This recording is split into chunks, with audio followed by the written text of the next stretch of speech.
Ibihe byiza cyane bakunzi ba Real Vibe nk'ibisanzwe nge nitwa Eric wacu hano kuri Real Vibe kabisa niho hantu hambere tukugerezaho inkuru zishyushye si rimwe si kabiri si gatatu wumvisha ubukwe buhagarara cyangwa se bugapfa burundu ariko noneho ubu bukwe tugiye kubagezaho no ubukwe bwabaye akasamutwe ese ko atari rimwe atari kabiri atari na gatatu twumvishe ubukwe buhagarara cyangwa se bugapfa kubera iki ubu bukwe bwo bwabaye akasamutwe cyangwa se bwasakurishije abantu benshi cyane hano ku mbuga nkoranyambaga kuri YouTube, Twitter ndetse n'izindi mbuga nkoranyambaga zitandukanye. Ese situation cyangwa se ikibazo kijyanye n'ubu bukwe bwapfuye bugahagarara burundu cyo gihagaze gute? Nge nitwe Eric wacu nkuko nabivuze, nge sintinda kubagezaho inkuru cyangwa se ngo bagezeho update z'ibintu biri kuvugwa kugira ngo uzumve ubundi wigire mu kazi kawe nk'ibisanzwe. Uko subscribe hano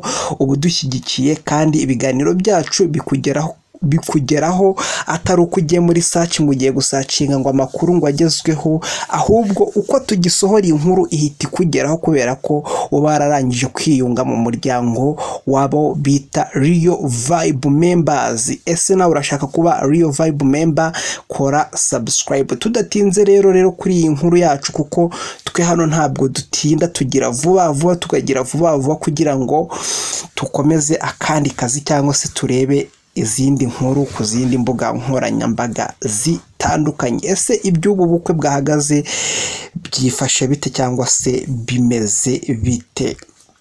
Twumvishe inkuru y'ubukwe bwahagaze mu karere ka Nyamasheke mu murenge wa Kagano. Akarere ka Nyamasheke ni akarere gahana imbibi n'akarere ka Rusizi ndetse n'akarere ka Karongi. Aka karere kakaba gakora ku kiyaga cya Kivu, ni mu ntara y'Iburengerazuba.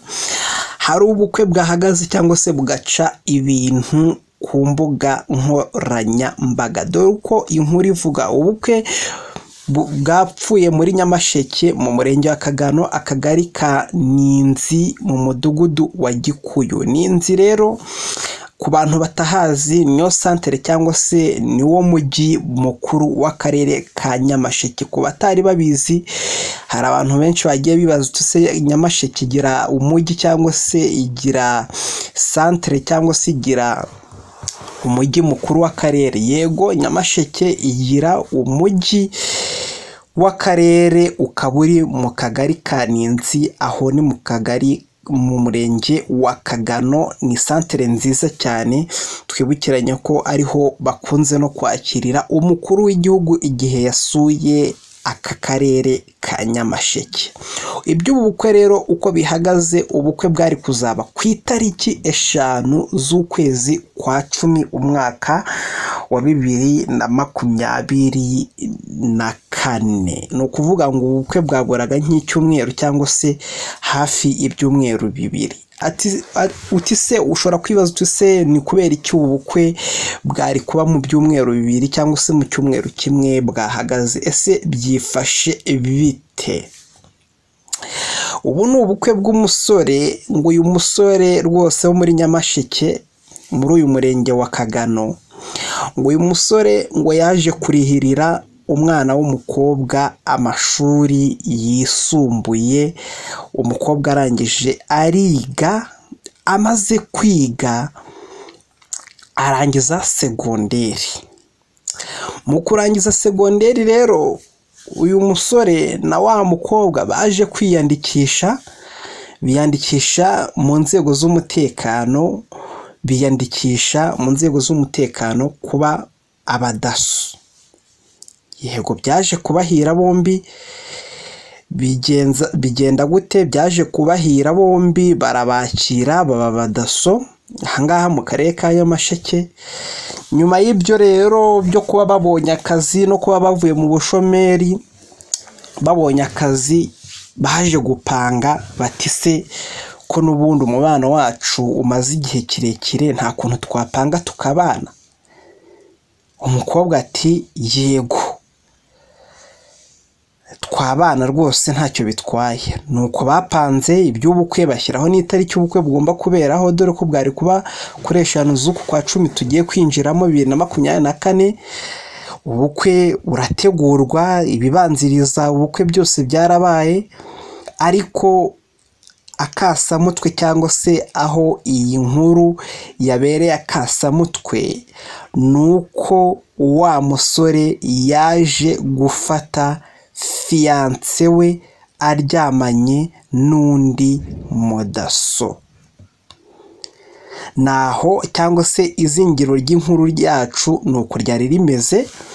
Umusore yaje gufata cyangwa se yaje kunugwanugwa afatira mu cyuho fiyanse we aryamanye n'umukorege we, bose bakorera hamwe muri aka karere ka Nyamasheke, banahuje akazi, umukobwa aryamanye n'undi mudaso. Iyi ni inkuru yasakurishije abantu, bamwe bati daso na daso na daso, daso na daso mu biro bya daso, ibintu bibakasamutwe. Abantu benshi bagiye babitera komenti bibaza bati se ibi ni ibiki noneho? Ese kwishyurira umukobwa yarangiza akakwihinduka cyangwa se akagukorera ibi bishatse kuvuga iki? Hari umuvandimwe umwe wanditse ngo umukobwa ngo iyo mwishyuriye ishuri cyangwa se iyo mwishyuriye amashuri uba ushatse mu mutwe we yishyiramo ko uri umubyeyi we akaba umwana. Ese koko byaba bikwiye ko umuntu yakwitura gutyo, cyangwa se yakwitura ikintu nk'icyo ngicyo, ukamukunda, mugakundana, mugashaka akazi mukakabona, ukamwishyurira ishuri, yaba atari afite ubushobozi ukabasha kuba wamwishyurira ishuri, ariko yaza kugukora nk'ibyo, akagukora ibyo uwo mudaso w'umukobwa yakorewe umudaso w'umusore cyangwa se fiyanse w'umudaso, abifatanyije n'umudaso mugenzi wabo. Ese uwo mudaso we wemeye cyangwa se wafatanywe n'uwo mukobwa w'umudaso ntacyo yaba akemangwaho cyangwa se yaba ashinjwa mu kwica ubukwe bwa bagenzi be? Murashyiramo comments mutubwire, ese nyirabayazana cyangwa se nyiri gutera ikibazo yaba ari indi? Twebwe hano ni kuri Real Vibe, ntidutinda kubagezaho inkuru yacu nuko yari ihagaze. Nk'ibisanzwe nge nitwa Eric wacu, iyo ukoze subscribe ubu dushyigikiye cyane. Imana ikomeze ibahe amafaranga, ibahe amahoro mu miryango yanyu ndetse n'ubuzima buzira umuze. Ndabakunda cyane. Ciao ciao.